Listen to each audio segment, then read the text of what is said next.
Hello. Right, we're trying the Fuji out with the new lens, so hopefully it's, I don't know if I've set this up right, I really don't. I've been cocking around with it for about 20 minutes to see if I've got the ISO dialed in right. I think I left it on auto. I don't even know what autofocus I've got it on. It's not going to trap my eye with these glasses shining the light back. So don't know if it's going to track my the sharpness okay, and it's hopefully not going to breathe too much. I think next time I'll just use manual focus because it's a small lens, so it should be absolutely fine with a big aperture. So what we're talking about is Skyglass again, and what's been all going on through the week. Only you've seen a couple of my videos showing the silly things that I've had when I've turned it on, one with it playing sound and just the actual light across the screen sort of almost going in motion with the sound. I think it is going out of focus because I tilted my head up. I just try and keep in focus. And I have had my beard chopped off because I'm doing the Movember thing, which I will put the link in the description below for you to donate, please. That would be marvellous. Because I absolutely hate my face like this. I need to have my beard back. I'm going to grow one of those things down there. It shouldn't take too long. Should be all right. And then we'll go from there to the end of November. And hopefully we'll raise some money for the lovely, lovely, brilliant charity that it is. Anyway, yeah, back to the telly. Yeah, so that was a really weird thing. I don't think, was it this morning? No, I think it might have been morning before. Doesn't matter when anyway, but turn it on. I've had it happen a couple of times. And basically what you have to do is turn it off and on, because pressing anything else does absolutely nothing. And I don't know what that issue is. I've seen it before we had the big problem, shall we call it, the big outage. Whatever you want to call it, but only a couple of times. It doesn't occur a lot. The main problem that occurs is when you turn it on and you get the thing saying you're not connected to the internet. Now, I think I found out that it's just the Wi-Fi card inside the TV not waking up the same time as the TV, just obviously a little bit later, and it thinking it hasn't got any Wi-Fi. Although I do get this problem with the internet cord plugged in, Sky. Just saying. Anyway, that seems to be the problem there. So generally what I'll do, I'll leave it a little bit. I'll go into the settings thing for the on the screen that you've got, you press check network or whatever it is, go into network, and then go as if you're going to reset it back up. But wait, because it'll say connected. When it says connected, hit that little home button and it go back onto this home screen here and be absolutely fine. Like as if nothing ever happened. The TV will go, yeah, what's going on? I've got your telly and everything on. But there was no Wi-Fi problem. I have no idea what you're talking about. That sort of thing. So, yeah, there have been the two things I've had this week. Not really anything else apart from a few bellends that think they know everything about everything, saying that I'm doing this wrong, but it's not, I'm just giving you my sort of experiences, what I have with this TV and what I think the issues are and what I think Sky might be doing or might not be doing. So it's just what I think. If you don't think that's right, you can keep that to yourself. If you think it was a boring video, you didn't have to watch the video. No one's telling you to watch the videos.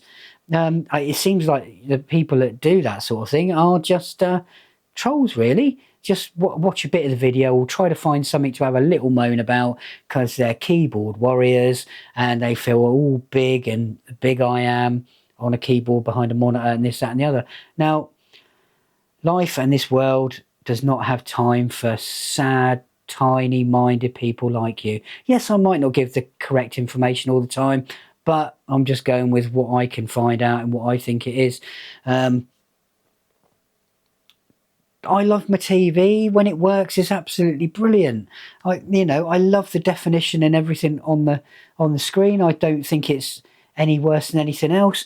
I mean, if you're one of the people that have to go out and buy the latest TV with something added to it that you'll probably never use or don't even know if you're using it or wouldn't really make a lot of difference if you're watching a normal film, you feel free. Go out and buy that TV for 20 grand, 10 grand, 5 grand, however much they want to get you to buy it because it's got the gizmo in, you know, all this Dolby Atmos business, which this is meant to have.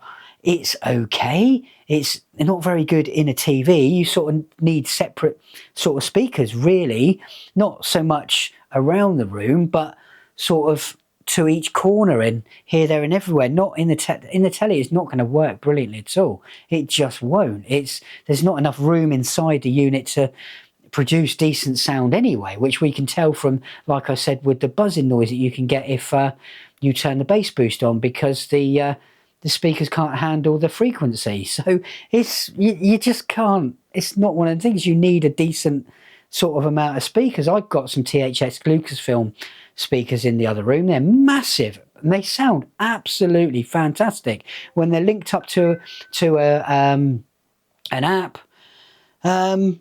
Not an app, an amp.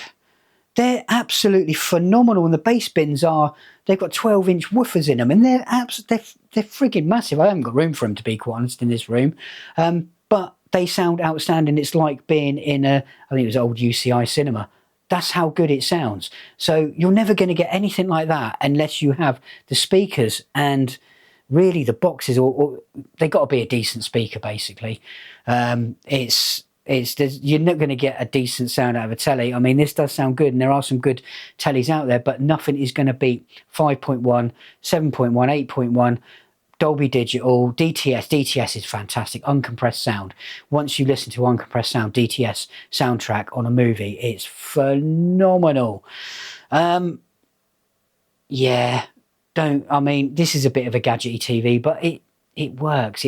It's sold as, if you haven't, you can't get a Sky dish on the outside of your house, get one of these. Power it off the internet.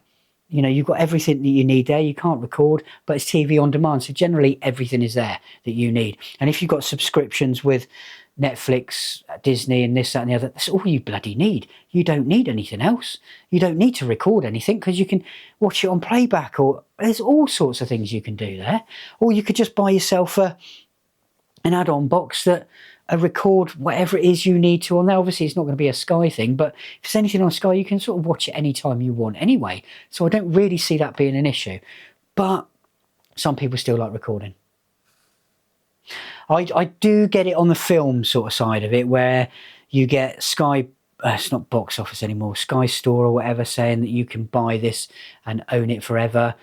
It's not forever. It's only forever while it's on the Sky Store. Obviously, once it's gone off of that, I'm guessing you won't be able to sort of access that, and that's sort of going to be the end of that. You're not going to be able to own it indefinitely unless it is maybe downloadable on a mobile device or something like that, and maybe later on they are going to allow this to stream off your phone.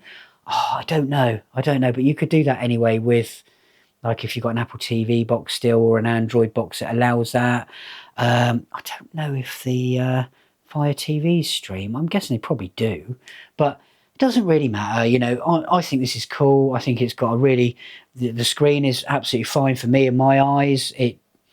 Buy a TV for what you need. If you need all singing, all dancing, 8K, this, that, and the other, and you're a movie producer and you need all the true colours, any TV on the market is not going to fit your bill, because you're going to need to spend some serious money to get actual proper studio colours, true RGB colours, Adobe colours, whatever it is. And that's about it, really. I mean, what else can you say? What else? Oh, the fireworks are going off and they're scaring the cats. Who has fireworks on Halloween? I mean, there's been absolutely bucket loads of them. Someone can answer me. I really don't know why you would. Surely that's a fireworks night thing, 5th of November. Don't know. Anyway, buy a TV that suits you. When you watch most films, they will have some kind of film filter on them, which is a grain or something anyway. So, yeah, and most films are not 4K or 8K all the way through, only the main bits that they want you to focus on. I honestly couldn't tell you what resolution they are in, but that's a very well-known fact, and I'm sure there's going to be someone on here that's going to tell me, no, it's not, they're all 4K all the way through. They might be now, maybe they were, if it's for 8K. I don't really know, and I don't really care, because if you've got film grains and stuff on anyway, It's not going to be what I think everyone is looking for, a really clinical image on a TV that is not what you're really looking for, because you need motion blur and stuff while you're watching films. Otherwise, everything's going to look all juddery and horrible. That's just how it works. So anyway, I've had enough of moaning and this, that and the other. Have a look on my Movember thing. Hopefully I'll grow my beard back soon, because I really don't like it like this. But it's for charity, and that's all it's for. Give me something, anything, little amount. It doesn't matter what. Just donate to this absolute fabulous charity. Thank you very much for watching. You know what to do. You don't need to like and subscribe. Donate.